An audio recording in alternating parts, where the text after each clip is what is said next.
Hey there, happy timeshare travelers. It's Andrea here, and I'm here to talk to you today about your maintenance fees. Now, when you signed up for a timeshare, you entered a contractual agreement to pay maintenance fees pretty much for the rest of your life or until you can get rid of your timeshare. So it's good to have a strategy for making payments on those maintenance fees. And I really wanted to make this video now, given that we have this tariff situation. We had a crazy stock market semi-crash a couple of days ago, and then it went back up. The economic future feels very uncertain, and vacations feel like frivolous spending when we aren't sure how much things are going to cost in the future. So today's a good day to just talk about maintenance fees.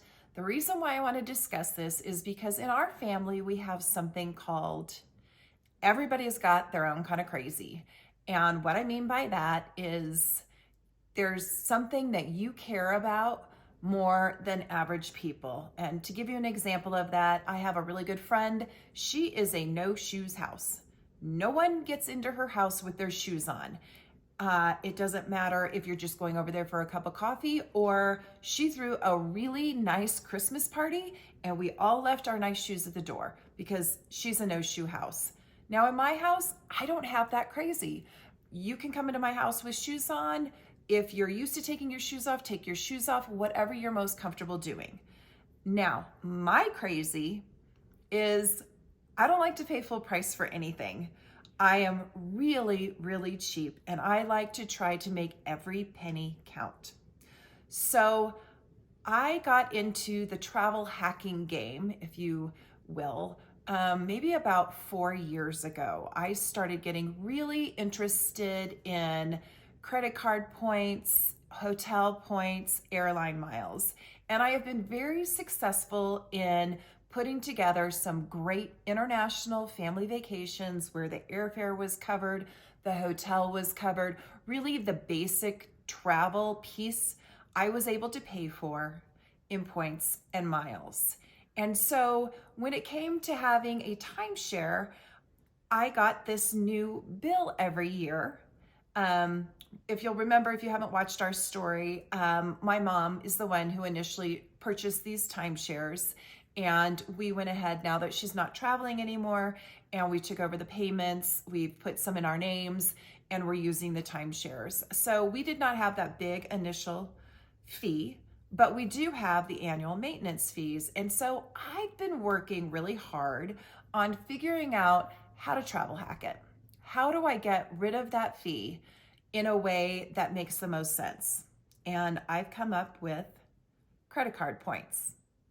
Now, before I move on this discussion, I need you to have a really serious conversation with yourself because you know yourself best. But are you a person who can get a credit card and who can pay off the balance in full every single month? If this is not something that you are in the habit of doing, that you've never done, that you're not comfortable doing, this video is not for you. You can just pass on it, and that's fine. The second thing that I need you to ask yourself before you carry on in this video is, does my timeshare allow me to make my payment using a credit card? So we have 1 week that is with the Breckenridge Grand Vacations, and it's for a property up in Breckenridge, and they require that we write a check. And if we want to use a credit card, we can, but they tack on a 3% charge for that. And in my experience, it's never worth it to pay that extra fee, even if you're paying for it with credit card points. I think this year it would have only been about $25, but that felt very expensive when you're trying to earn points to pay for things. You can be the decision of that. Now, the other timeshare week that we have is with Marriott Vacation Club, and they don't care if you use a credit card. There's no additional fees for that. So currently, we can pay our maintenance fees on our place in Branson and use a credit card without any additional fees. Now, will that change as the economy changes? I don't know. But That's sort of the travel hacking game, is the bar always moves. There's plenty of rules that shift and you've got to think differently. But for now, this strategy actually works. So if you can pay your credit card off on time in full every month, and if your timeshare allows you to pay with a credit card, let's dive in to the one way you can travel hack your maintenance fees. All right, so there are all kinds of travel credit cards. There's Marriott specific cards. There are Southwest specific cards. There are, every airline has one, every hotel chain has one. There are also the big banks who have them, and those are Capital One, Chase, and American Express. Okay, so out of all of those choices, there is only one card that you can erase your maintenance fees when you use this credit card to pay those maintenance fees. And that one card is Capital One. The Capital One Venture card is what I'm going to suggest you start with. If you don't already have that card, it's going to be a $95 annual fee, which is actually pretty inexpensive for a travel card. And your welcome bonus is 75,000 points. Now, what is a welcome bonus? A welcome bonus is when you sign up for a card, they have terms of service, and those terms of service right now are over the first 3 months of your card.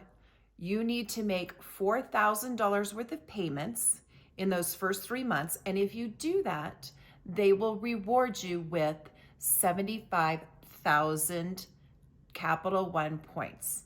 Now, those points are worth $750 in purchase erasing power. So depending upon your maintenance fees, you may already be halfway to paying off your maintenance fees just with that one sign-up bonus. So I'm going to need you to really pay attention, maybe take notes on this, because I've found with credit cards, there are a couple of gotchas. If you don't fulfill the terms of service the way that they are laid out, you don't get the bonus. And the whole point is to get that 75,000 points. So if you already have the Capital One Venture card and you have received some sort of sign-up bonus within the last 4 years, you are not eligible for another bonus. So again, maybe this video isn't for you. Or maybe you get a second Capital One card, and that one, I would do the Capital One Venture X. Now that card is more expensive. It's $395 a year, but they do give you things like a travel credit. They give you 10,000 points. They try to offset it basically. But if you don't already have the Capital One Venture card, that's where I want you to start. I want you to start with a $95 card. I don't want you to start with a $395 card.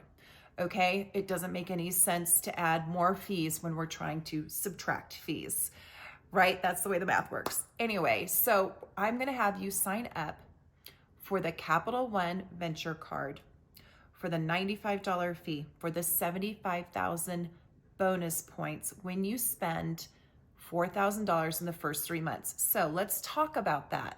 Let's talk about that $4,000. Now, I'm going to encourage you to put all of your regular monthly spend on that credit card. So what I would have you look at is how much are you paying in groceries? How much are you paying in internet? How much are you paying for utilities?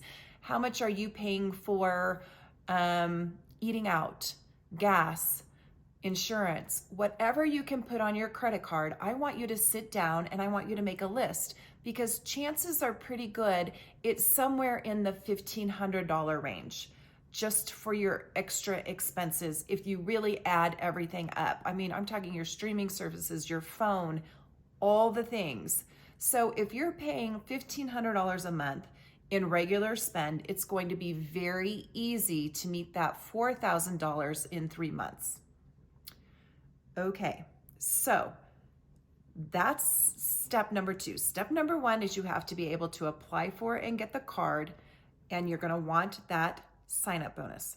Step number 2 is you need to convert all of your payments, everything that you already pay for. I'm not asking you to pay anything additional out of your pocket. I am telling you, take your daily spend, your groceries, your dining out, all of that stuff, and you're gonna put it on your Capital One card.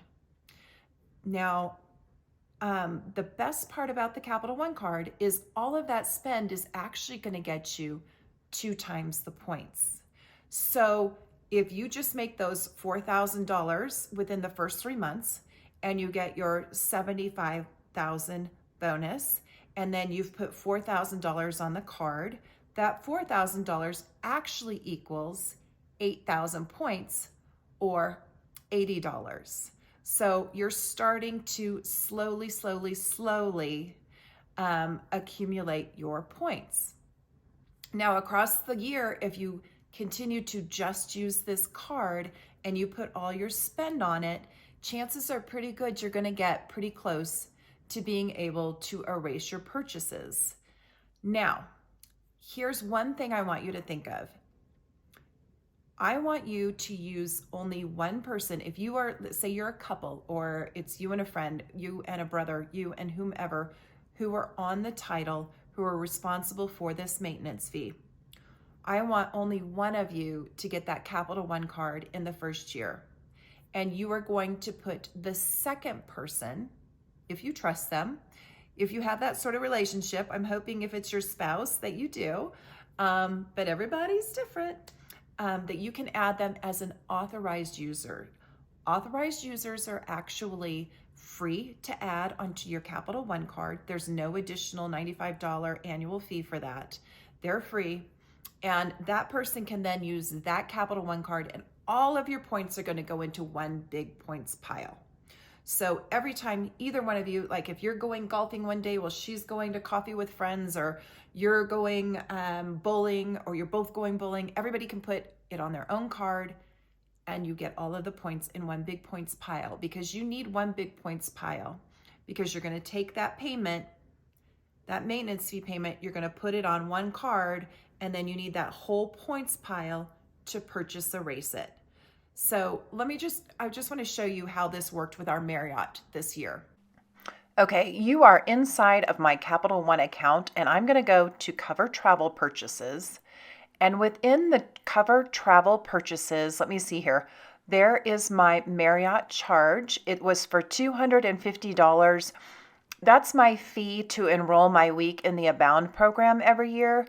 And as you can see, if I have 25,000 miles, I can just check this little box here, and that is how it is going to pay for my $250 fee. Okay, so easy, right? It's just that easy. Now, why did I tell you to put that second person on as an authorized user? Well, if you remember earlier, I told you that with the Capital One Venture Card, you were only eligible for that sign-up bonus one time in 4 years. So what I'd like you to do is the second year, I want you to have the second person, your spouse, your partner, whoever is the other person responsible for paying for those maintenance fees, I want them to sign up for the Capital One Venture Card. Because, are you guessing it? Because I want them to get that 75,000 points bonus, which is the $750 to go towards your maintenance fees again. Does that make sense? So because you can only earn that bonus once during 4 years, I want you to have one person earn it in 1 year. And then I want you to have that second person earn it in the second year, because that's going to get you 2 years of reduced maintenance fees. Now, what if you're looking at your monthly expenses and you're just thinking, I really don't spend enough to get enough points to cover our entire maintenance fees? And that's kind of a bummer. And I'd agree with that. So I want to introduce you to something called Capital One Offers. Now, once you have a Capital One card, you will be able to log into the Capital One website. And on the Capital One website, we have something called Offers. Let me show you how it works. Okay, so I am inside the Capital One website and I'm going to click on View All Offers. And it is going to take me to this page with all of the offers to earn extra points. So check out this PetSmart. See how it says 5 times the miles? If I click on this, it comes up with Shop Online, and then I'm going to click on Shop Online down here, and anything I buy will earn 5 times the miles instead of just 2. Here's Walgreens. You can get up to 9 times the miles on photo, 5 times the miles on everything else when you shop online. Okay, so you can see how you can use offers to turbocharge the number of points that you earn in a year. And all it is, I'm not asking you to spend another dollar beyond what you already spend on a monthly basis. What I am asking you to do is maybe change your behavior. And I want you to think about, do I need to drive to CVS to get my Aleve or my body wash? Or can I place an online order through the Capital One offers page and then earn the 15 times, 4 times, 5 times, it doesn't matter how many times, but a bigger multiplier on what I was already going to spend, and then just drive and pick it up. I do that all the time now. I end up ordering everything online and then I drive to the store and I pick it up because I get the multiplier. One of the greatest places to do this is at Petco. Petco, about once every 6 weeks, they add on 20 times the points. So if you're buying dog treats or dog toys or chewies, whatever it is that you buy for your dog or your cat or, your hamster, your fish, and you can order that online and go to the store and pick it up, you can really rack up the points fast. And the first time that you are able to take that maintenance fee and just pay for it in points, I promise you, you are going to be hooked. You are really going to be hooked because it makes your vacation free. Free because you're spending a currency that you don't put in your pocket like a dollar bill. It's only something that can be spent on travel, so you're not missing out on anything and you're getting it free. And that is how you travel hack your maintenance fees. So why is this strategy better? I'm going to just ask this question because I think a lot of people, like we have in the past, we've used our Marriott card to pay our Marriott Vacation Club fees because we get a multiplier. Okay, so we pay those fees, and I'm not, off the top of my head, I can't remember if it's 6 times the points or 8 times the points. It's a pretty good points multiplier that really can add up to maybe one night in a hotel. And the reason I like this Capital One strategy better is because you have to pay those maintenance fees. You have to. You're in a contract. And those maintenance fees, they usually get you a week in a 2-bedroom or a week in a studio in a place that you really want to go. Otherwise, you wouldn't have bought the timeshare, right? So if you can erase that, you're actually getting more value than you would out of the 8 times, 6 times the Marriott points where you're maybe only getting 1 hotel night. So think about that. So I'd love to know your thoughts on this strategy as opposed to maybe using the credit card that you've used in the past. If you have a Hilton, maybe you've used your Hilton card, your Hyatt, your Marriott card, whatever. And I'd love to see what you think about it because I really think this could be a great way for everyone to travel hack their maintenance fees. And you too could be bragging about your free vacation. So anyhow, thanks so much for listening. Let me know if you have questions. That was a lot of information to cover. I hope I did a good job. But if you have any questions, leave them below. All right. Thanks so much.